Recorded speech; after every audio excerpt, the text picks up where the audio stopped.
Once again, welcome to our daily devotion. I'm Pastor Jonathan from Jesus Ministry Church Philippines. So we are happy again to bless you by the Word of God, through the Word of God. So karon nga buntagon akong invite tanan mga katanaw niini to encourage everyone to be glad tungod kay gipili ka sa Dios o gihatagan kag time or chance sa Dios nga makadungog niini nga mensahe. Dili tanan nga mga tao, no, bless nga nakakita o nakadungog sa mensahe sa Dios. So mo ni nga gusto ipakita sa Dios kanimo tungod kay ang gugma sa Dios is lako ug lapad para sa tuang tanan.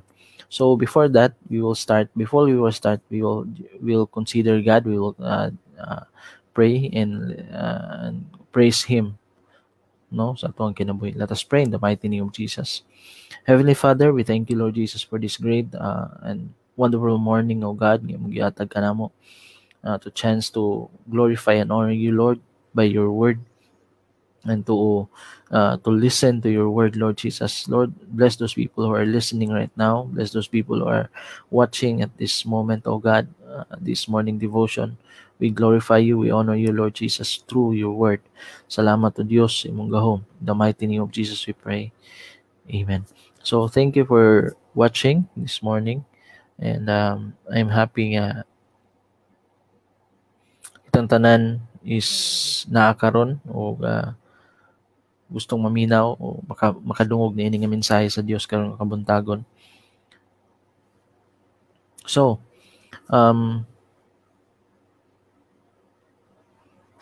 let us discuss about the Word of God. There are things nga kinahanglan nato masabtan isip ng mga katawhan sa Dios. Atong tema karon is we are God's ambassador. So you are an ambassador of God.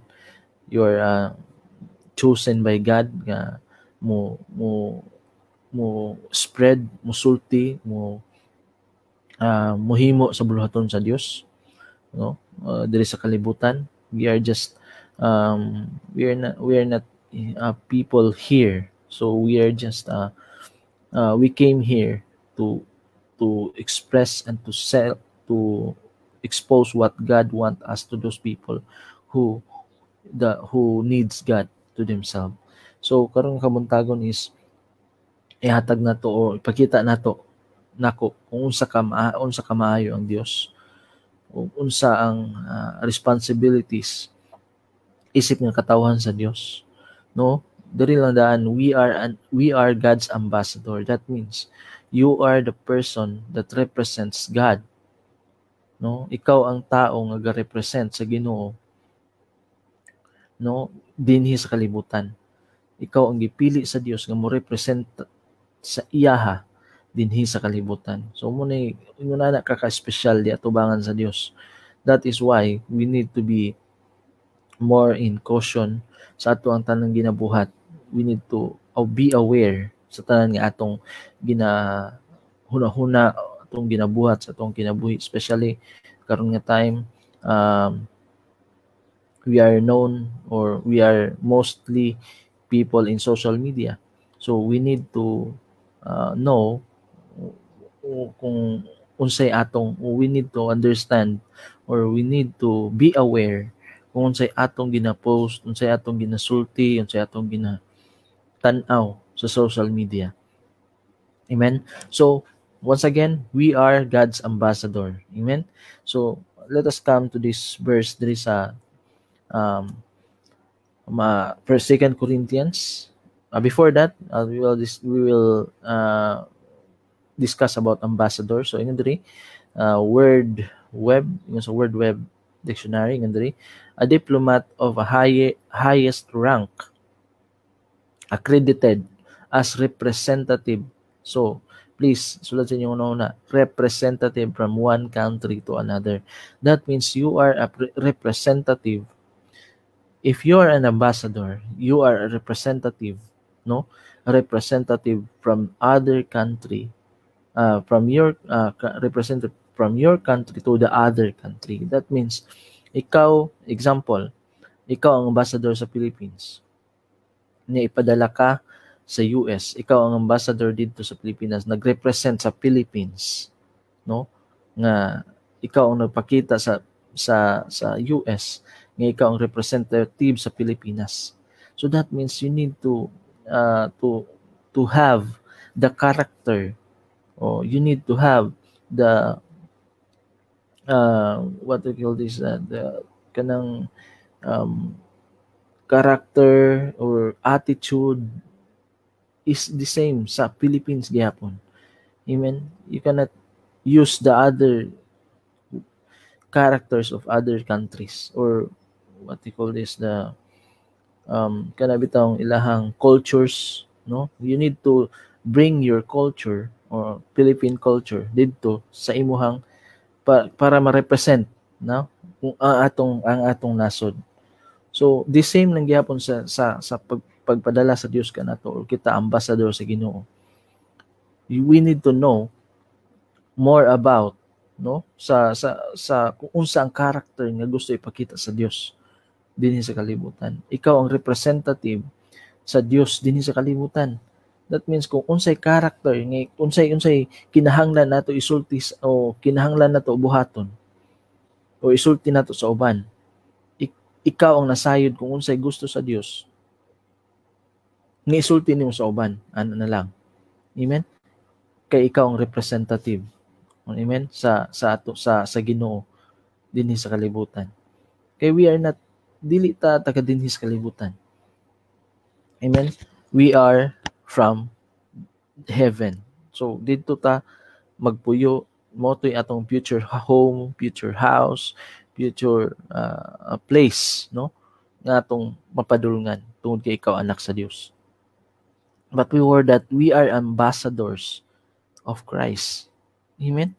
We are the ambassadors. So ingon diri sa 2 Corinthians chapter 5 verse 11, ingon diri, because we understand our fearful responsibility to the Lord, we work hard to persuade others. Amen. We work hard to persuade others.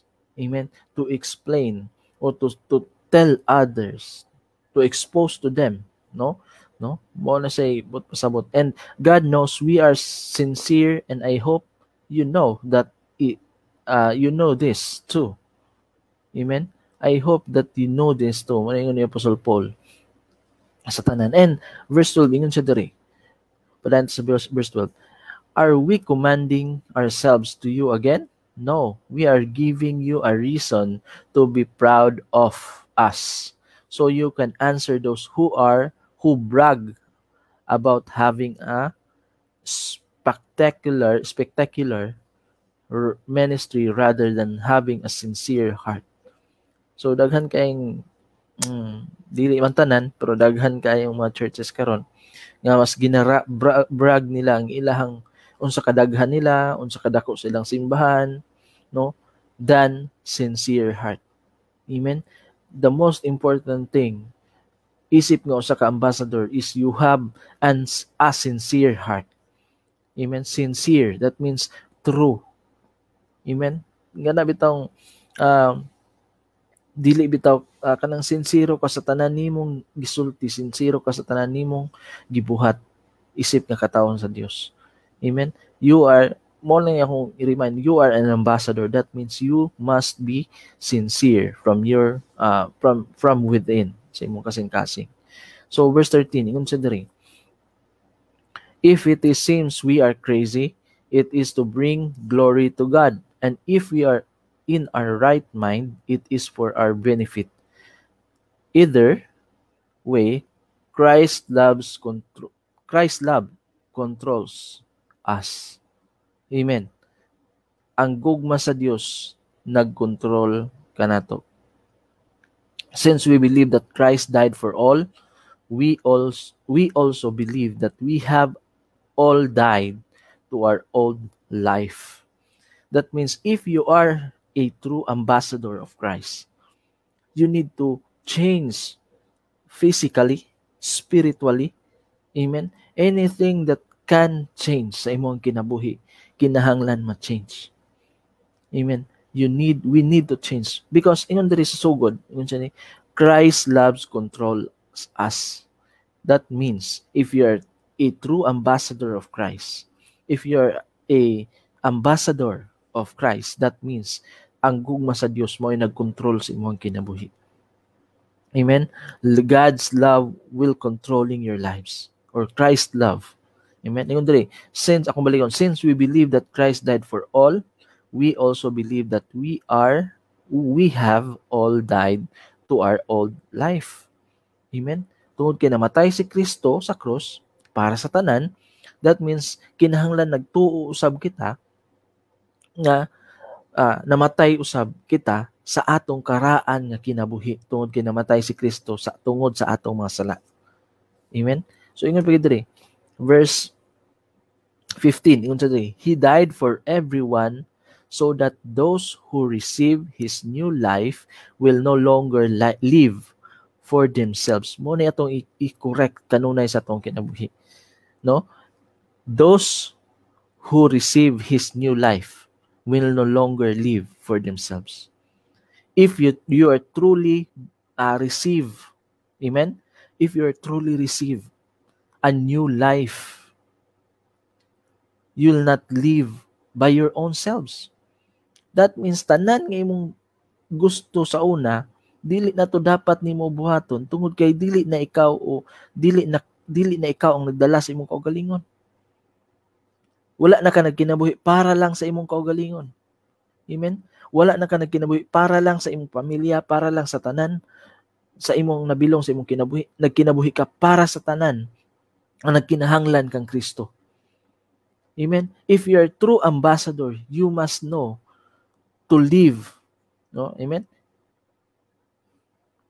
Dili lang para sa imong kaugalingon, kundi para sa tibuok Pilipinas. Example, you're an ambassador of the Philippines and represent ka dito sa US. That means, dili ka dapat magkinabuhi lang para lang sa imong pamilya. That means, nagkinabuhi ka para sa mga tao na nabilong ka o na dito ka nabilong o ginasa ng mga tao nagpadala kanimo dito sa imong sa lugar o sa US. Example. That means, anything imong na-own is ang Dios ang tag-iya o ang tanan na siya is nabuhat nimo na tungod kay nabilong ka diha sa buhi sa Ginoo. Amen. Ako balik ko na, those who receive His new life will no longer live for themselves. Instead, they will live for Christ who died and was raised from them. That means, kitang tanan, dili ta dapat na magkinabuhi sa atong kaugalingon lang. Kinahanglan magkinabuhi ta para kang Kristo nga nagpakamatay kanato og na banhaw pag-usab. Singon ana dapat ang atong kinabuhi. Dili na bitaw dapat nga kita pa ang mag-una sa tawagan ni kining mas labaw ang atong gusto sa kalibutanon kaysa sa ginabuhat nato sa atong kinabuhi. Tanan nga atong ginabuhat is kana bitang puro na lang our own self. Wala ta gibuhat para sa uban or para sa bulaton sa Ginoo. Amen. So verse 16, ingon sa diri.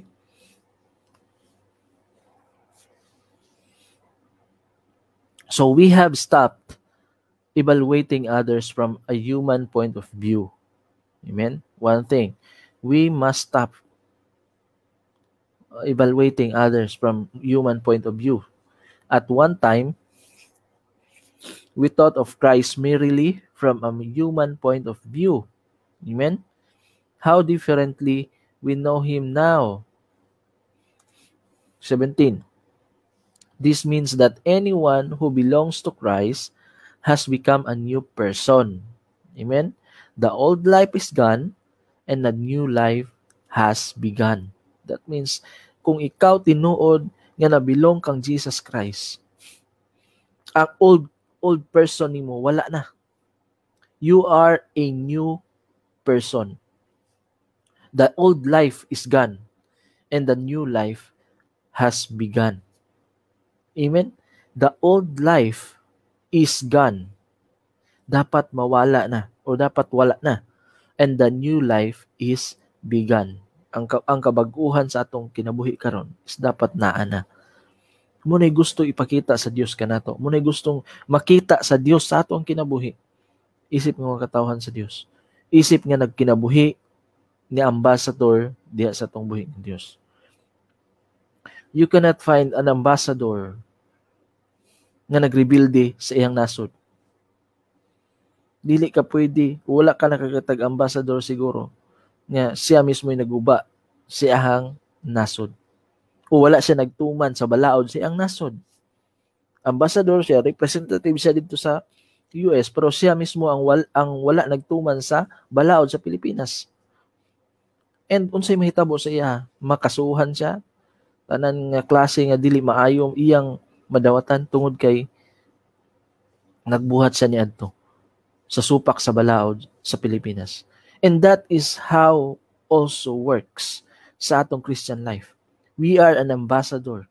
If God will come back again, He will judge every one of us, every ambassador nga iyang gipadala din sa kalibutan. Amen? He will judge fairly. Amen? Siya ay maghukom niya ng tanan. So, palayan ta. Yun diri, verse 18. And all of this is a gift from God. So, ang kabag-uhan, ang kausaban, gasa lamang sa Dios. Who brought us back to Himself through Christ, and God has given us this task of reconciling people to Him. So, kitang tanan, gihatagan tag task, kung sa atong task, to reconciling His people. Ikaw mo reconcile sa mga katawhan sa Dios para madawat sa Dios ang ilang kinabuhi. Amen? To explain sa ilaha kung sa kaimportante ang magkinabuhi diha sa atong buhi nga Dios. Amen? God has given us task, imagine, of reconciling people to Him. Amen? You are a person, ikaw ang ambassador ng ipadala sa Dios nga maghatag og reconciliation sa mga tao para makadawat sila, ma-reconcile sila ang ilang relationship diya sa atong buhi nga Dios. Amen? Mao nay task natong tanan. Amen? Task or trabaho na obligasyon natong kinahanglan natong buhaton. Ngayon diri, verse 19, for God was in Christ reconciling the world to Himself, no longer counting people's sin against them, and He gave us this wonderful message of reconciliation. Amen. Si Jesus niya namatay sa krus, mo ang iyang trabaho is gi-reconcile niya ang mga tao. So we are no longer counting people's sins against them, and He gave us this wonderful message of reconciliation. Amen. Gi-reconcile ta sa Dios. Siya ang naghatag pamaagi para ta mamaayo ang atong relasyon diha sa atong buhi nga Dios. Jesus Christ died for us to reconcile us, to bring us freedom, to bring us salvation. Amen? Namatay siya para maghatag ka na itong kaluwasan, para ma-reconcile ang atong relationship diha sa atong amahan, no? Sa Ginoo. Amen? Siya ang naghatag. Muna nga, ang atong task is to continue, no? Reconciling people, no? Through Christ, no? Tungod kay siya ang naghatag kanatong reconciliation diya sa atong amahan sa langit. So yun diri. Verse 20, yun diri. So we are Christ's ambassador. Amen. God is making His appeal through us. We speak for Christ when we plead, come back to God. Amen.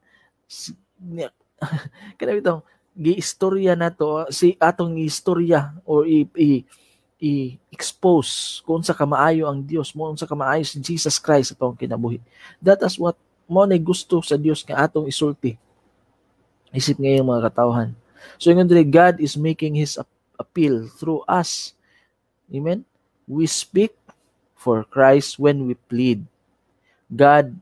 come back to God. Amen. Atong gisulti tungod kay ambassador ka ni Kristo, ikaw ang representative nga magsulti sa mga tao nga mobalik na sila sa Dios. Amen.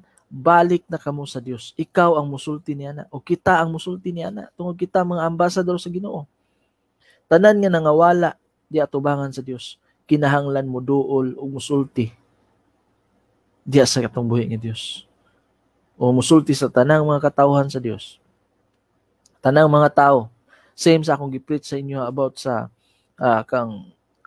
katong gikaon sa balyena o gikaon sa isda nga si Jonah, no?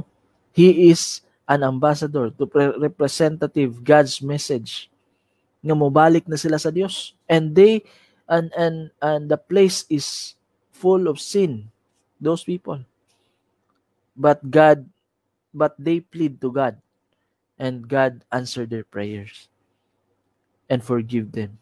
Amen. That is our responsibility, to reconciling people to God. Amen. That you will say, God, come back to God. Mo na itong isulti, balik mo sa Dios. Gigugma mo sa Dios. 21, verse 21. Ingon diri. For God made Christ, who never sinned, to be offering for our sin, so that we could be made right with God through Christ. This is the most important thing that we must know. No? To be the offering of our sin, so that we could be made right with God through Christ. We made right with God through Christ. Amen. We are made by God through Christ. We are an ambassador. Once again, we are an ambassador to represent God dinhi sa kalibutan. If you do not know this, you must know now. Kinahanglan nimo sabto ni siya, kinahanglan nimo himuo ni siya tungod kay mo ni task nga gihatag sa Dios kanato to represent him dinhi sa kalibutan, and to tell the people nga kinahanglan ta mo usab, kinahanglan ta mo balik sa Dios, kinahanglan ta maghimo sa buluhaton sa Dios. Kinahanglan nato i-represent ang Dios isip niya iya yung mga katawhan. And some people are failed to this, but I don't blame them. But I know God will forgive everyone if they confess truly, amen, to their sin. And I know God is a forgiving God, a justice God. He is full of love. Amen. Muna nga kinahanglan nato i-represent ang Dios rightly sa atong mga silingan, sa atong mga kauban sa trabaho, o sa tanan nga nabilong sa atong kinabuhi, pamilya man o higala man. You need to represent Christ. Amen. Don't represent your family. Don't represent your anything that matters to you sa kalibutan. Represent or present your responsibility, because Christ died for you to save you. Amen. I hope nga namoy nasabtan karon nga kabuntagon. And I pray nga ang Dios kanunay magapanalangin diya kaninyo. Before that, we will end. Let us pray. Heavenly Father, Lord, we thank you, Lord Jesus, for this great message, O God, nga magihatag kanamo, that we are an ambassador of you, Lord Jesus. And I hope, Lord Jesus, that tanan nga naminaw karon o makapaminaw ni ini Ginoo, I pray nga ikaw Ginoo magapanalangin kanila to increase, to improve their lives, O God, to bless them, to honor them, and to glorify them, Lord Jesus, nga magpadayon sila Ginoo isip ng mga katawhan. I pray, Lord, nga panalanginan mo sila, tanan Ginoo nga naminaw karon. In the mighty name of Jesus we pray. Amen. So kato lang ang Ginoo magapanalangin. I hope nga namoy nasabtan sa mensahe sa Dios, and I hope nga naatay masunod o naatay mabuhat nga buluhaton sa Dios or responsibility isip ng mga ambassador sa Ginoo. So kato lang, God bless you all. Have a great Friday morning. God bless.